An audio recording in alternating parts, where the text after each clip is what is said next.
নিজেদের গাছের এরকম ফ্রেশ টাটকা হচ্ছে চাল কুমড়া, একদম ফরমালিন মুক্ত ফ্রেশ চাল কুমড়া। আজকেই প্রথম মানে এতগুলা চাল কুমড়া আমি একসঙ্গে তুলছি বাজারে বিক্রি করতে দিব বলে।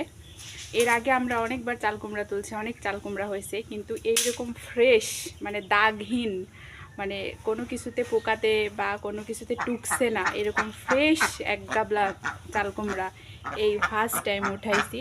আর এই ফার্স্ট টাইম আমরা বাজারে বিক্রি করতে দিচ্ছি। এর আগে অনেকবার বিক্রি করছি, উঠাইছি, কিন্তু এইরকম ফ্রেশ, এইরকম জালি আর মানে এই দাগ মুক্ত, কোনো স্পট নাই, এরকম হয়নি। তো এইবার ফার্স্ট টাইম 14 পিস উঠাইছি, 14 পিসই এরকম ফ্রেশ, একদম ফ্রেশ। আর দেখাই এই যে আমাদের এই গাছে চাল কুমড়া, দেখাই একদম টাটকা টাটকা ফ্রেশ। মাছ দিয়ে রান্না করলে এত বেশি মজা লাগবে খাইতে।